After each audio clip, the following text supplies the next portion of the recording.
Hello दोस्तों, नमस्कार। Political science learning में आप सभी का स्वागत है। हम लोग इंडियन पॉलिटी के प्रैक्टिस एमसीक्यू कर रहे हैं, जिसमें आज हम लोग फेडरल जो सिस्टम होता है उसके प्रैक्टिस एमसीक्यू करेंगे। तो आइए देखते हैं आज का जो पहला क्वेश्चन है वो क्या है। In the constitution of India the term federal. तो हमारे जो संविधान है, कॉन्स्टिट्यूशन है, उसमें फेडरल टर्म कहाँ पर दिया हुआ है? प्रियम्बल में, कि part third of the constitution जो फंडामेंटल राइट है, कि आर्टिकल 368 जिसमें हमारे संविधान संशोधन के बारे में दिया गया है, कि हमारे संविधान में फेडरल वर्ड नहीं है, does not give figures anywhere, कहीं भी नहीं है। तो इसका जो करेक्ट आंसर होगा वो डी नंबर ऑप्शन होगा, कि जो फेडरल टर्म है वो हमारे इंडियन कॉन्स्टिट्यूशन में कहीं भी नहीं है। तो टर्म फेडरेशन या फेडरल जो है तो हमारे इंडियन कॉन्स्टिट्यूशन में कहीं भी यूज नहीं किया गया है। जो हमारा इंडियन कॉन्स्टिट्यूशन का आर्टिकल 1 है, वो कॉन्स्टिट्यूशन में वो इंडिया को डिस्क्राइब करता है as a union of states, union of states के रूप में डिस्क्राइब करता है। और इसके बारे में डॉक्टर बी आर अम्बेडकर ने कहा था कि जो इंडिया है वो यूनियन ऑफ स्टेट्स है, और ये प्रेफर करता है over the federation of states.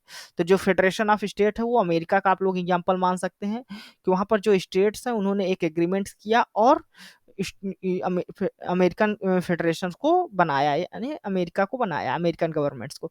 लेकिन इंडिया में क्या है, इंडिया जो है तो स्टेट्स का यूनियन है, यूनियन ने स्टेट्स को बनाया है। तो यही बारे में कहते हैं, दो बात कहते हैं अम्बेडकर, कि the Indian federation is not the result of an agreement among the states like American federation. तो अमेरिकन फेडरेशन की तरह इंडियन फेडरेशन नहीं बना है, कि राज्यों के बीच कोई एग्रीमेंट नहीं हुआ है।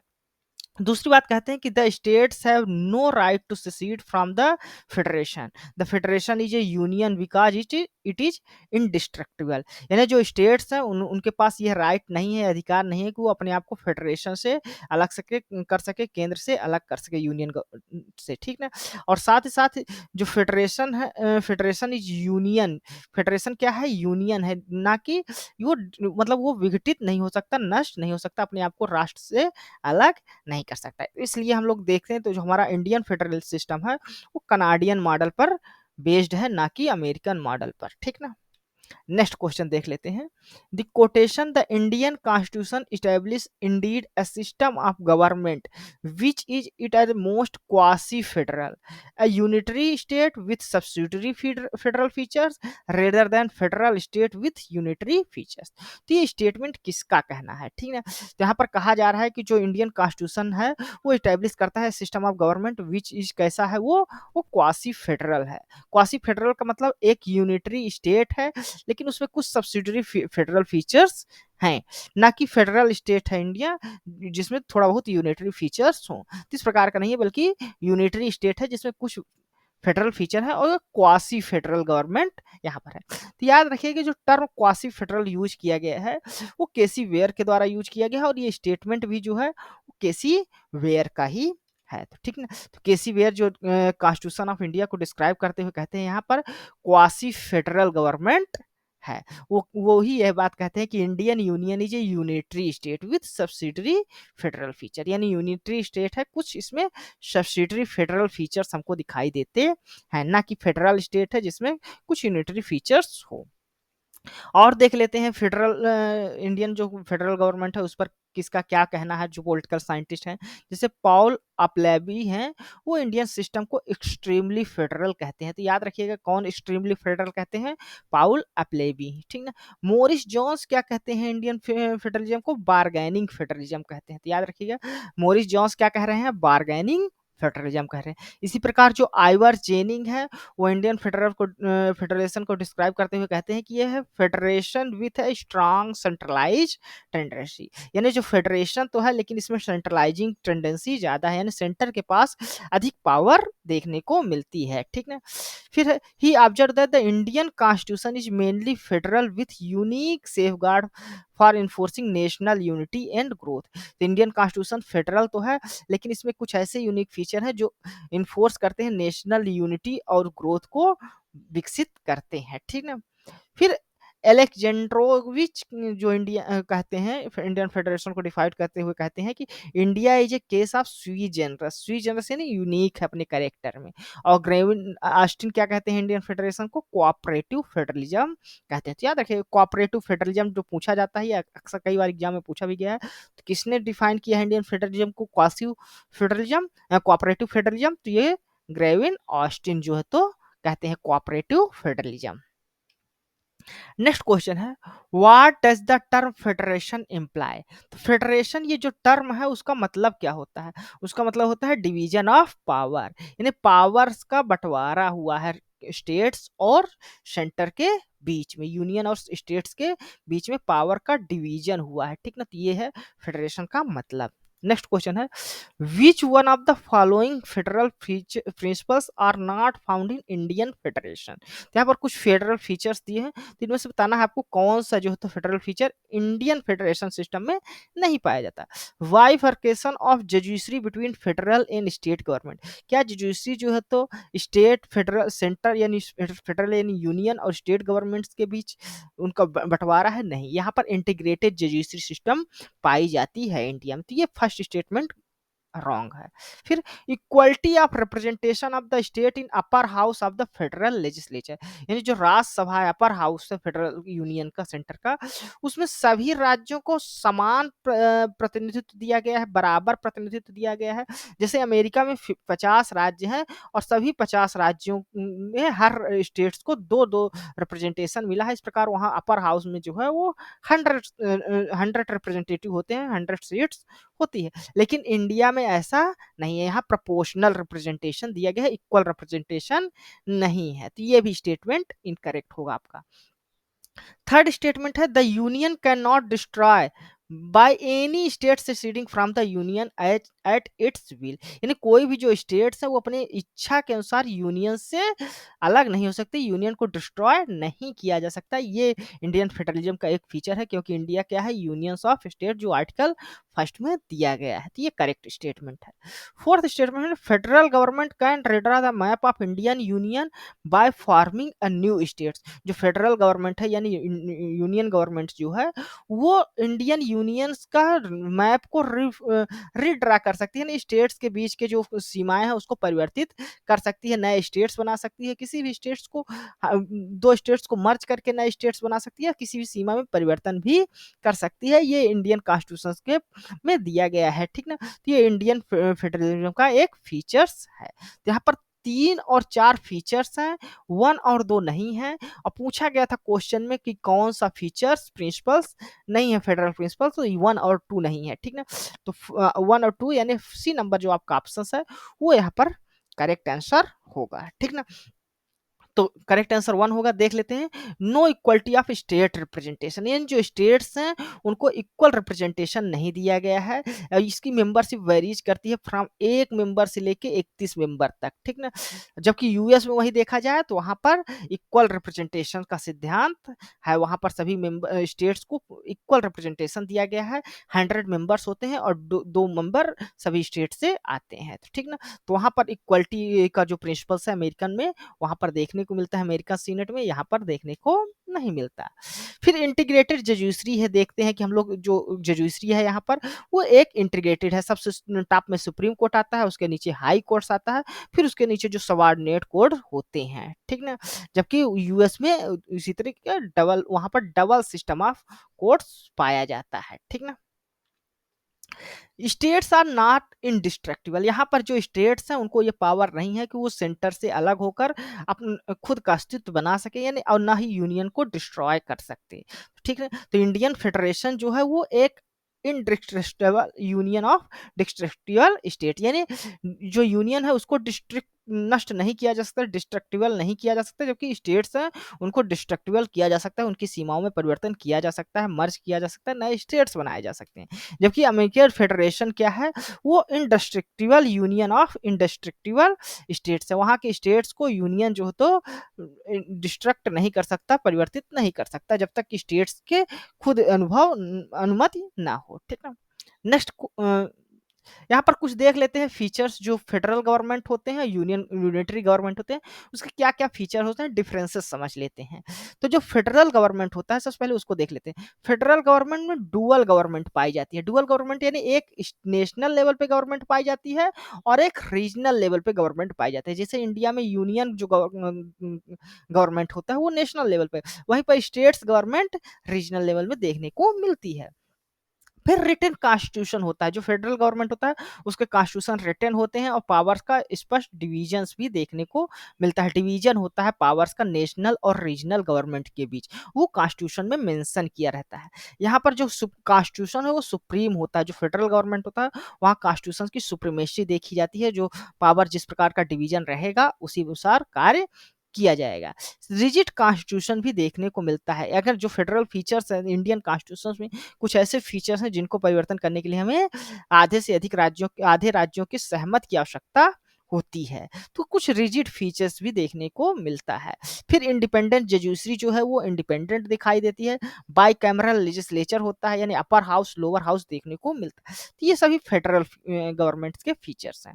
अब यूनिटरी गवर्नमेंट जो होती है उसके क्या फीचर्स होते हैं उसको भी देख लेते हैं। यहाँ पर एक सिंगल गवर्नमेंट पाई जाती है, ठीक ना, यानी नेशनल गवर्नमेंट होती है, उसी के पास पावर होती है, वो एक इम्पोर्टेंट होता है, ठीक ना, उसमें सेंट्रलाइज पावर होती है। फिर कॉन्स्टिट्यूशन में भी रिटन और अनरिटन, कॉन्स्टिट्यूशन किसी भी यूनिटरी गवर्नमेंट का रिटन भी हो सकता है और अनरिटन भी हो सकता है। जैसे फ्रांस का जो कॉन्स्टिट्यूशन है वो रिटन है, वहीं पर ब्रिटेन का जो कॉन्स्टिट्यूशन है वो अनरिटन है, ठीक ना। यहाँ पर डिवीजन ऑफ पावर देखने को नहीं मिलता, यानी जो सेंट्रल गवर्नमेंट नेशनल गवर्नमेंट होती है उसके पास सभी पावर होती है, ठीक ना। फिर कॉन्स्टिट्यूशन सुप्रीम भी हो सकता है और नहीं भी हो सकता। जैसे जापान में जो कॉन्स्टिट्यूशन है वो सुप्रीम है, लेकिन ब्रिटेन में कॉन्स्टिट्यूशन सुप्रीम नहीं है, क्योंकि वहाँ का रिटन कॉन्स्टिट्यूशन ना होने के कारण वहाँ की सुप्रीमेसी नहीं है, ठीक है। फिर कॉन्स्टिट्यूशन में भी रिजिड एंड फ्लेक्सिबल, रिजिड भी हो सकता है, यानी कि उसको उसमें संशोधन करना बहुत ही कठिन होता है, रिजिड होता है, और जबकि फ्लेक्सिबल हो सकता है। जैसे ब्रिटेन का संविधान में जो संवैधानिक बातें हैं उसमें आसानी से परिवर्तन किया जा सकता है, ठीक ना। फिर जजुडिशरी में भी इंडिपेंडेंट और may not be independent, judiciary independent भी हो सकती है, स्वतंत्र रूप से भी कार्य कर सकती है, और ऐसा भी हो सकता है कि वो गवर्नमेंट के अधीन हो, ठीक ना। और फिर लेजिस्लेचर में भी बाई कैमरलिज्म और यूनिकैमरलिज्म, तो लेजिस्लेचर जो होता है यूनिटरी गवर्नमेंट में वो हो सकता है कि वहाँ द्विसदनात्मक व्यवस्था हो, बाई कैमरल हो, या यूनिकैमरल भी हो, एक सदनात्मक व्यवस्था भी हो। तो ये यूनिटरी गवर्नमेंट्स के फीचर्स हैं, तो इसको ध्यान रखिएगा। चलिए नेक्स्ट क्वेश्चन देखते हैं। नेक्स्ट क्वेश्चन क्या है, the constitution of India is a federal in character because, the constitution of India क्या है, फेडरल है। अब फेडरल क्यों है उसका कारण आपको बताना है। पहला है द हेड ऑफ स्टेट, यानी कि जब प्रेसिडेंट होते हैं head of state, is elected by electoral college consist of elected member of the both house of parliament and the elected member of the legislative assembly. क्या इस कारण Indian federalism का मतलब होता है जो पावर होती है उसका स्पष्ट डिवीजन होना चाहिए। तो क्या इस कारण इंडियन फेडरलिज्म फेडरेशन कहलाता है कि जो यहाँ के प्रेसिडेंट हैं वो इलेक्टोरल कॉलेज के द्वारा जो एक होता है उसके द्वारा चुने जाते हैं, जिसमें जो तो पार्लियामेंट के भी मेंबर होते हैं और साथ ही साथ जो स्टेट लेजिस्लेटिव के भी मेंबर होते हैं। तो इस कारण फेडरल नहीं है, क्योंकि इनका इलेक्टेड करने के बाद जो प्रेसिडेंट कार्य करता है यूनियन गवर्नमेंट्स के, यूनियन जो कैबिनेट होती है उसकी एडवाइस पर ही कार्य करता है, ठीक है ना। तो ये फेडरल कैरेक्टर इंडियन कॉन्स्टिट्यूशन का नहीं है, इस कारण नहीं है, ठीक ना। फिर governor of the states are appointed by the president and hold office during the pleasure of president. तो प्रेसिडेंट के द्वारा गवर्नर स्टेट के गवर्नर अपॉइंट किए जाते हैं और वो तभी तक पोस्ट में रहते हैं जब तक प्रेसिडेंट उनकी इच्छा रहती है, जब तक प्लेजर ऑफ द प्रेसिडेंट रहता है, ठीक ना। तो ये भी जो तो यूनिटरी फीचर्स को दिखाता है, ना कि फेडरल कैरेक्टर को। There is a distribution of power between union and states, तो यूनियन और स्टेट्स के बीच स्पष्ट पावर का डिवीजन दिखाई देता है, और ये जो होता है एक फेडरल कैरेक्टर है इंडियन कॉन्स्टिट्यूशन का, इसी कारण इंडियन कॉन्स्टिट्यूशन को फेडरल इन कैरेक्टर माना जाता है। नेक्स्ट था amendment of the constitution can be made only the following principles laid down in the constitution. जो अमेंडमेंट है कॉन्स्टिट्यूशन में, संविधान में संशोधन है, वो जो प्रोसीजर दिया गया है आर्टिकल 368 में उसी के द्वारा केवल परिवर्तन किया जा सकता है, और सम केसेस में अमेंडमेंट के लिए हमें लेजिस्लेचर ऑफ के जो स्टेट्स होते हैं उनकी रिक्वायरमेंट होती है।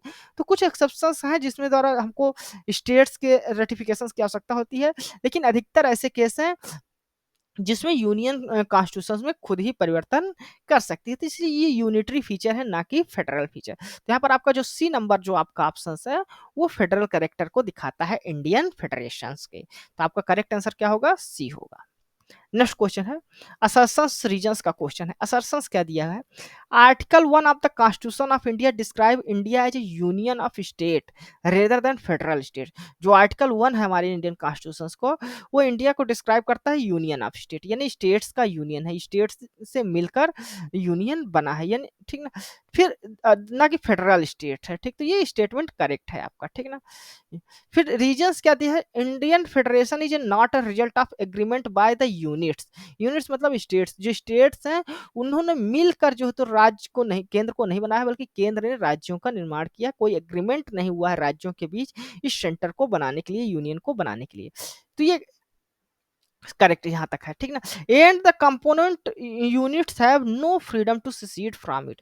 और जो कंपोनेंट यूनिट है, यानी जो स्टेट्स हैं, उनको ये आज़ादी नहीं है कि वो यहाँ से अलग हो सके, यूनियन से अलग हो सके, उनको अलग होने की आज़ादी भी नहीं है। तो रीजन्स भी आपका करेक्ट है। इसी कारण जो है तो मतलब यही कारण है कि यहाँ जो राज्य है, यहाँ के स्टेट्स हैं, उनको अलग होने का अधिकार नहीं दिया गया है। इस कारण इंडियन फेडरेशन क्या कहलाता है, यूनियन ऑफ स्टेट्स कहलाता है। तो आपका असर्शंस और रीजन दोनों पर यहाँ करेक्ट है, और रीजन्स जो है तो करेक्ट एक्सप्लेनेशंस भी है। तो करेक्ट आंसर क्या होगा, both assertion and reason are individually true and reason is correct explanation of assertion. Next question देख लेते हैं, When can the parliament legislate on a subject in the state list? तो parliament जो है हमारी संसद है, कब स्टेट लिस्ट पर कोई भी कानून बना सकती है, ठीक ना। क्योंकि जो पावर है वो स्पष्ट डिवीजन है, स्टेट लिस्ट क्या है, सेंट्रल लिस्ट में क्या सब्जेक्ट है, और ठीक ना कंकरेंट लिस्ट में क्या सब्जेक्ट है, ये स्पष्ट डिवीजन है 7th शेड्यूल में। तो कब जो है तो स्टेट लिस्ट के सब्जेक्ट में यूनियन जो होते हैं यानी पार्लियामेंट कानून बना सकती है, if the parliament passes a resolution that affect it in the national interest. यदि पार्लियामेंट यह कोई रिजोल्यूशन पास कर दे कि ये जो सब्जेक्ट है वो नेशनल इंटरेस्ट में है, तो ये करेक्ट नहीं है, ठीक ना। If the supreme court grant necessary authority to parliament, supreme court जो है यहाँ की नेशनल सबसे सुप्रीम कोर्ट जो है हाईएस्ट अथॉरिटी जो है, वो यह दे दे पार्लियामेंट को अथॉरिटी की, जो पार्लियामेंट है उसको यह अथॉरिटी दी जाती है कि वो कानून बनाए उस स्टेट सब्जेक्ट की लिस्ट में। तो इस पर भी नहीं बनाया जाता है, ठीक ना, ये भी प्रिंसिपल्स नहीं दिया गया है।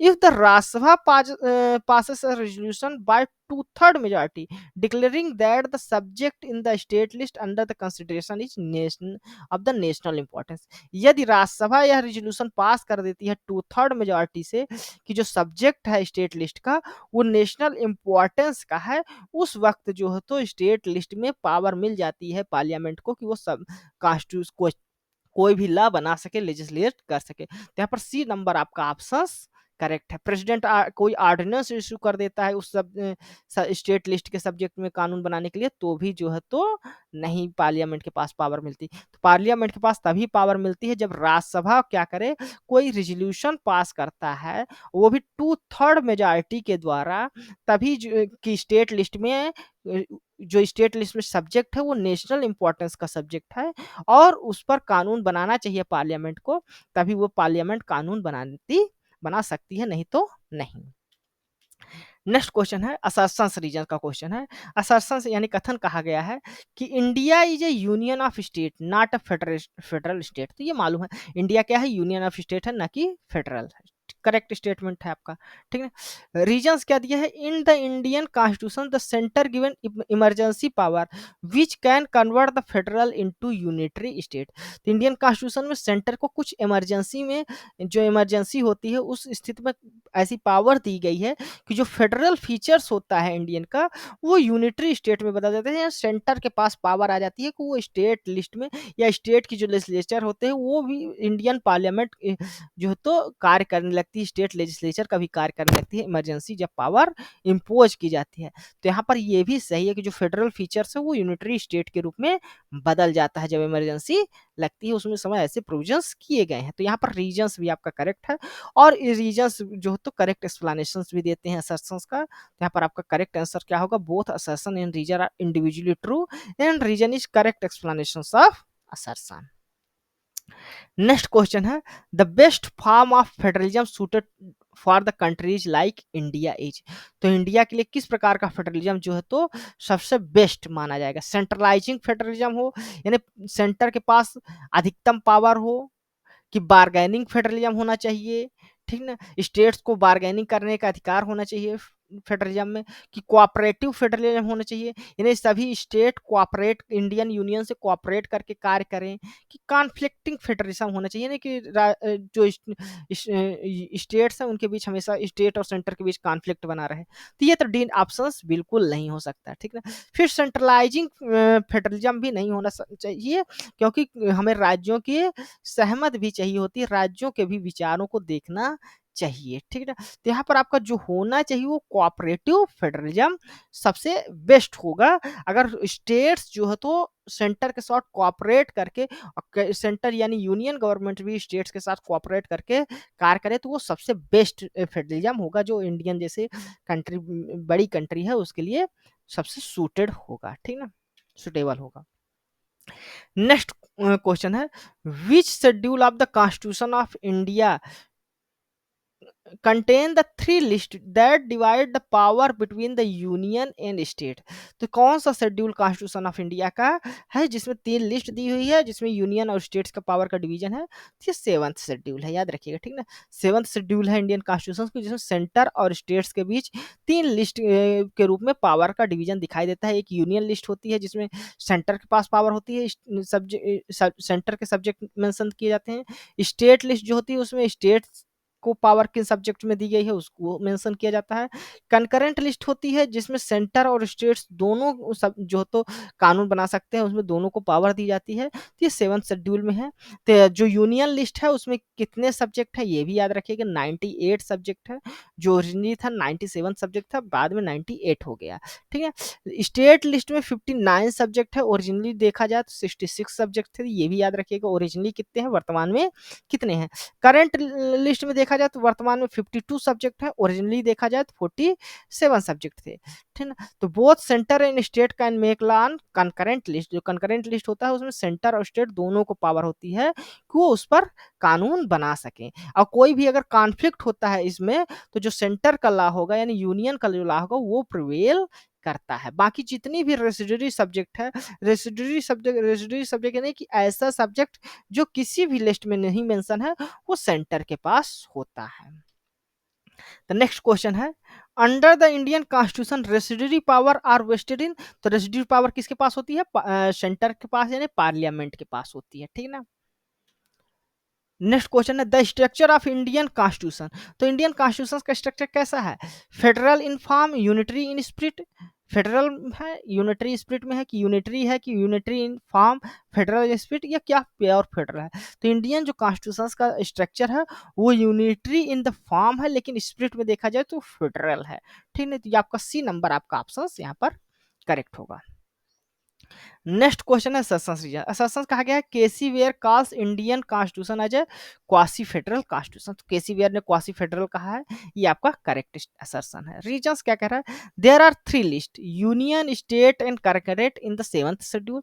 3 लिस्ट दी गई है union state and concurrent 7th schedule में कॉन्स्टिट्यूशन ऑफ इंडिया के, जिसमें पावर का डिवीजन दिखाई देता है सेंटर और स्टेट्स के बीच में, और रेसिडरी पावर जो है वो सेंट्रल गवर्नमेंट को दिया गया है। तो क्वासी फेडरल क्या होता है उसको हमने पीछे बताया भी है कि यूनिटरी फीचर्स होते हैं, यूनिटरी होते हैं, लेकिन कुछ फीचर्स जो तो फेडरल गवर्नमेंट्स के होते हैं, ठीक ना। तो यहाँ पर भी आप लोग देखिए स्टेट्स का सब्जेक्ट 3 लिस्ट है, 3 में यूनियन स्टेट और कंकरेंट लिस्ट में सब्जेक्ट का डिवीजन है, लेकिन अगर जो रेसिडरी पावर है वो सेंट्रल के पास है। कंकरेंट लिस्ट में भी यूनियन को ज्यादा पावर दी जाती है। स्टेट लिस्ट के भी अगर कोई भी सब्जेक्ट है जो नेशनल इंपॉर्टेंस का है तो उसमें यूनियन का जो है तो कानून बनाने की उसमें पावर आ जाती है, यानी यूनिटरी ज्यादा फीचर्स हैं और फेडरल कम फीचर हैं, जिसके बारे में केसीवियर, जिस कारण उसको इंडियन कॉन्स्टिट्यूशन को क्वासी फेडरल कहते हैं। तो यानी रीजन्स भी आपका यहाँ पर करेक्ट है। तो यहाँ पर both assertion and reason are individually true and reason is correct explanation of assertion, यानी आपका फर्स्ट नंबर जो ऑप्शन है वो यहाँ पर करेक्ट है।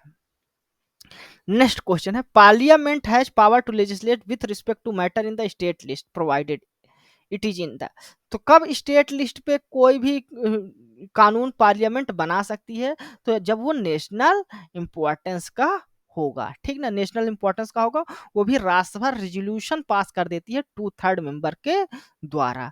तो नेशनल इंटरेस्ट में कोई भी सब्जेक्ट होगा, स्टेट के कंसर्न में होगा नहीं, पब्लिक इंटरेस्ट के भी लिए नहीं, माइनॉरिटी इंटरेस्ट के भी लिए नहीं, केवल कब बना सकती है पार्लियामेंट, जब वो कोई भी सब्जेक्ट नेशनल इंटरेस्ट में होगा, यानी नेशनल इंपॉर्टेंस होगा उसका, तभी वह बना सकती है, वो भी रेजोल्यूशन राज्यसभा के द्वारा जब पास किया जाएगा 2/3 मेजोरिटी के द्वारा, ठीक ना।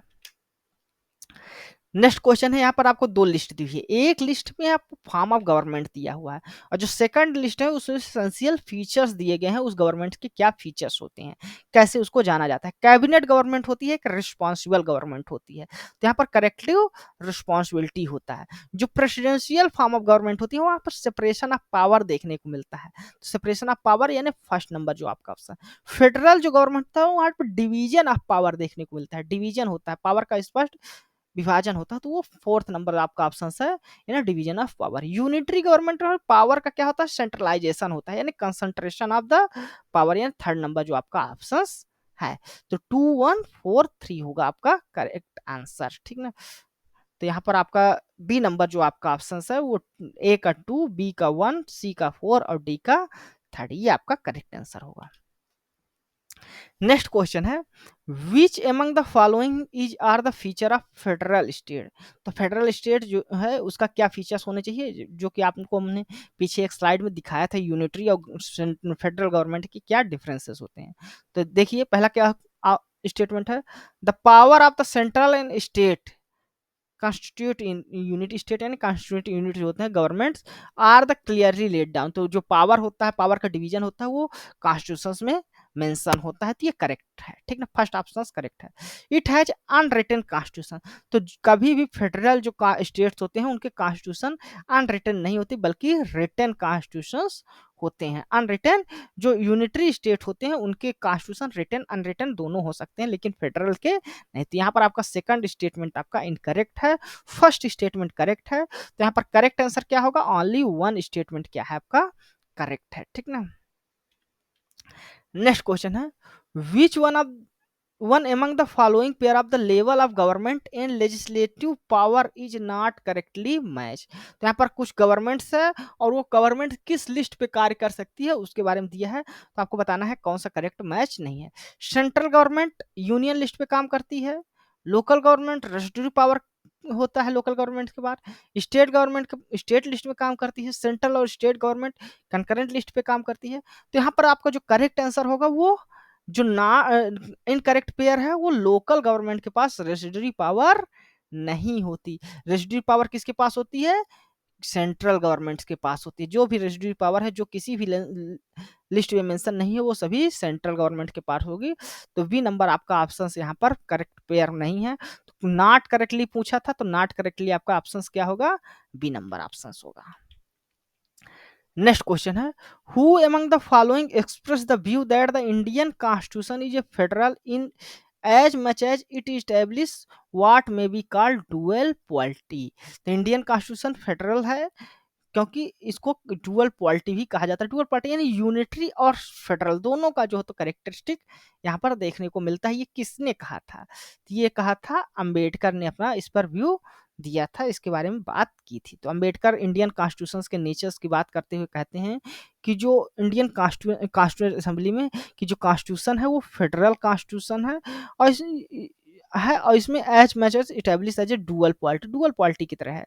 डुअल पॉलिटी की तरह यानी कि वही है कि बात की कुछ इसमें यूनियन फीचर्स ऐसे हैं कि यूनिटरी फीचर्स भी हैं और साथ साथ फेडरल फीचर्स भी देखने को मिलते हैं। वो टाइम और requirement of the time and circumstances के अनुसार देखने को आपको मिलते हैं। तो दोनों फीचर्स यहाँ पर देखने को मिल जाते हैं, इसके बारे में अंबेडकर ने कहा था।